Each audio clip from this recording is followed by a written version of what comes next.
Buenas tardes, el día de hoy estaré explicando el ciclo biogeoquímico del oxígeno, el cual vamos a ver en el siguiente video. Espero que les guste mucho y cumplir las expectativas del trabajo. El oxígeno, componente esencial de la atmósfera, proviene principalmente de la fotosíntesis de las plantas verdes. Los ciclos del carbono y del oxígeno son indispensables para la vida. Sus ciclos biogeoquímicos, estrechamente ligados por diversas interacciones, hacen circular continuamente la materia, lo que permite que siga la vida. Los dos elementos están presentes en nuestra atmósfera, aunque en distintas proporciones. El oxígeno constituye el 21% de la mezcla del aire, mientras que el dióxido de carbono en apenas el 0.036%. Sin embargo, el carbono abunda en las rocas sedimentarias, los combustibles fósiles, los océanos y la biomasa. También es importante resaltar que el aumento de oxígeno en la atmósfera es debido a que el agua llega al aire por evaporación, llega a las capas más altas de la atmósfera, los rayos del sol separan las moléculas de vapor de agua, con lo que aumenta la presencia de oxígeno en la misma. Fotosíntesis y respiración. Las plantas verdes participan en los ciclos del carbono y del oxígeno mediante dos tipos de reacciones. Primero, fotosíntesis. 2. Respiración. Voy a explicar el proceso 1.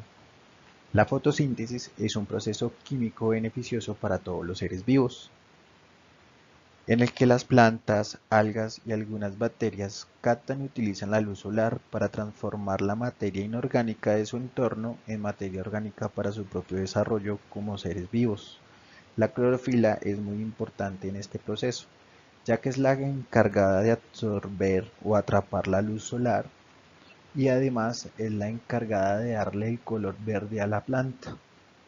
La fotosíntesis se basa en el uso de dióxido de carbono más agua y luz solar para formar materia orgánica y posteriormente oxígeno. Las plantas, gracias a la clorofila, absorben la luz solar, al mismo tiempo consumen dióxido de carbono. Las raíces de las plantas absorben el agua y las sales minerales que contiene la tierra, formando la savia bruta. La savia bruta circula por todo el tallo hasta llegar a las hojas,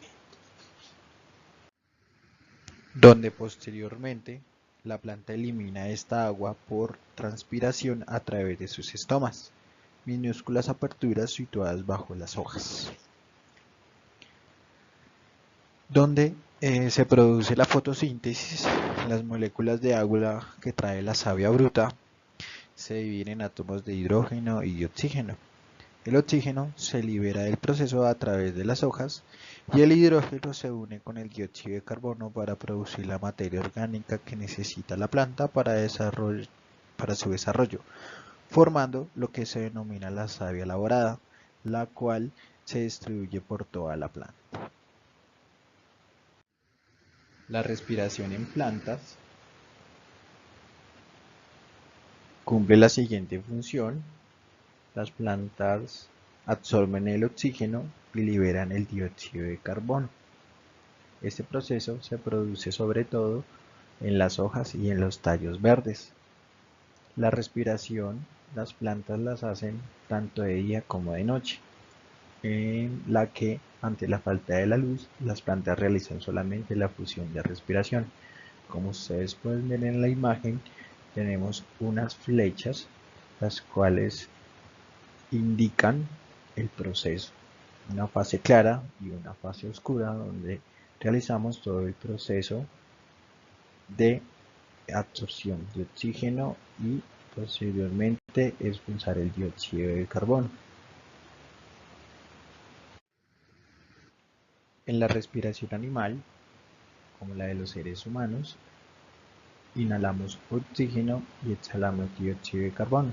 Es una forma de combustión en la cual utilizamos el oxígeno para quemar los azúcares. Esto se realiza con el fin de liberar dióxido de carbono a la atmósfera, debido a que nosotros rechazamos el dióxido de carbono por medio de la respiración Y a su vez las bacterias y los hongos degradan los desechos y los restos de los animales o de los seres humanos, liberando también dióxido de carbono a la misma. El carbono en la cadena alimenticia. El dióxido de carbono de la atmósfera es vital para las plantas verdes con clorofila, lo que fijan para realizar la fotosíntesis y producir materia viva. Los animales se alimentan de esta materia y se transforman al digerirla para luego rechazar el dióxido de carbono por medio de la respiración. Las bacterias y los hongos degradan los desechos y los restos de los animales, liberando también dióxido de carbono a la atmósfera, como ustedes lo pueden ver en la siguiente gráfica. ¿Qué es el oxígeno disuelto? El oxígeno disuelto se conoce como la cantidad de oxígeno disuelta en el agua, que es fundamental para la respiración de las especies animales y vegetales acuáticas. Además, su medición es empleada para determinar los niveles de contaminación en las aguas, por lo tanto, las condiciones de vida subacuáticas.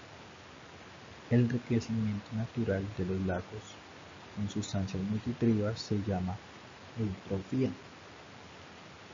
Si la contaminación provocada por el hombre, este fenómeno se desarrolla lentamente gracias a las aguas de los arroyos que llevan materia orgánica. El exceso de sustancias nutritivas causan distrofia del medio acuático y pueden tener consecuencias muy graves. Las distintas fuentes de contaminación, como lo son desechos industriales, aguas residuales, abonos agrícolas, pueden crear un exceso de fosfatos o de nitratos en el lago. Este aporte de materiales nutritivos estimula el crecimiento de las algas en la superficie. Al haber más espesa la capa de algas en la superficie, se bloquean los rayos solares, los cuales impiden el proceso de fotosíntesis de las algas que se encuentran en el lago.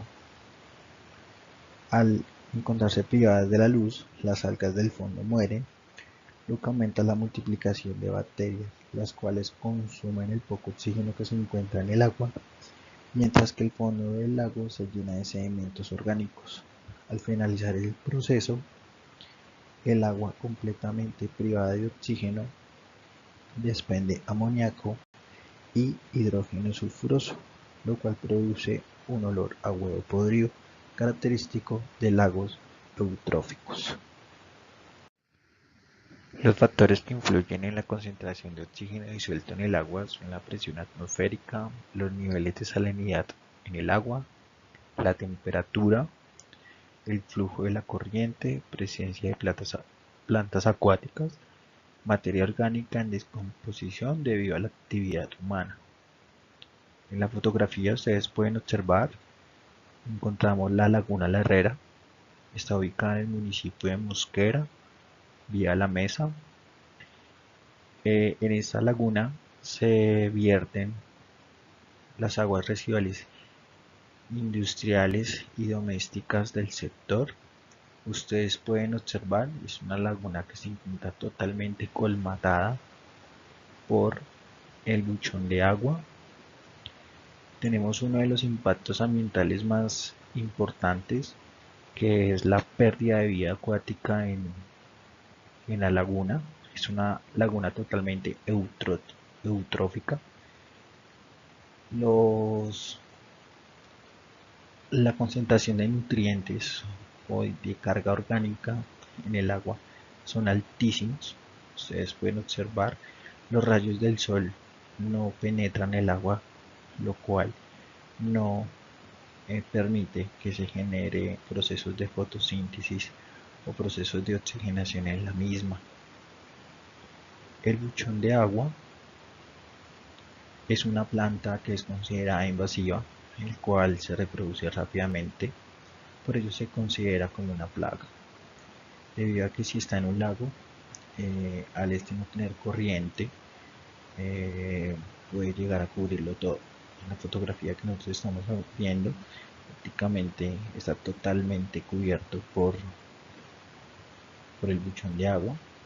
Por ello, solo se recomienda este tipo de plantas para fuentes que tengan tipo de corriente. Es importante que el buchón de agua, de acuerdo a los niveles de purificación, son extraordinarios. Se utilizan para la remoción del mercurio en fuentes hídricas que son o fueron intervenidas por los sectores mineros. Esto fue todo el ciclo biogeoquímicos del oxígeno. Espero que esto nos ayude un poco a enfocarnos en el proceso y en las próximas entregas que debemos realizar del trabajo. Feliz noche para todos. Espero que estén muy bien. Hasta luego. Feliz noche.